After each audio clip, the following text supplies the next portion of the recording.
overslept, your meeting starts in 5 minutes and you've got 10 seconds to tie a tie.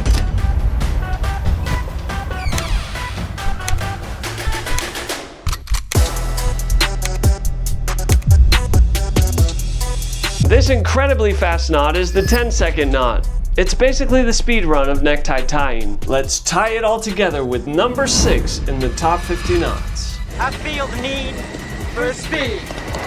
Ow! Throw our Patriot tie over your left hand with the blade or wide end facing you. Get the length right at the start by putting your hand up to your neck and making the blade about 2 inches higher than your belt buckle. Wrap the tail or skinny end around your hand in the same direction as the tail hangs and parallel to the blade. Then wrap the tail around your hand once more, but cross back over the blade. This will give you 3 loops. 1, 2, 3. 1 is the blade, 2 is the front loop, and 3 is the neck loop.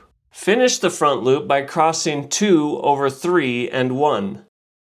Isolate the blade, 1, from the neck loop, 3. Then tighten the knot by pulling the neck loop up and the blade down. If your knot doesn't look like mine, rewind and reduce the playback speed.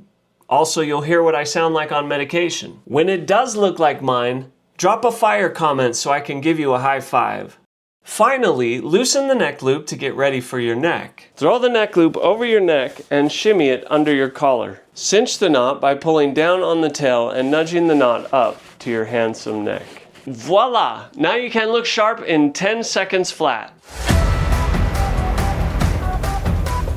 If your tie's too short to cover the button of your trousers, get the length right at the start by making it longer, or shorter if it's too long. This knot's actually identical to the Oriental knot or the Kent knot, it's just tied in a much quicker way. This should be the second or third knot every man should know. Now it's your turn. Take the 10-second challenge and reply with your time.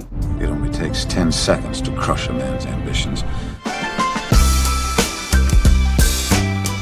I'm rocking a slick black wool made-to-measure suit with white shirt and matching trousers. I tied our Patriot tie because it has good body with a thick inner lining, and went with a simple white pocket square to elevate the look but keep attention on the tie. My silver automatic watch pairs well with the black suit and bullseye cufflinks. I spiced up the color a bit with my mocha leather belt and my coffee-colored leather shoes. And I'm sporting my signature fragrance, Coach for Men. You can browse the links below to support the channel. Learn to tie this knot around your neck with our Kent knot video here. Or get the full playbook on how to tie a tie here. If you like this video, hit that subscribe button so you'll remember me next time you're late for a meeting and need a tie tied. And as always, gentlemen, keep looking classy. I'll see you at the top.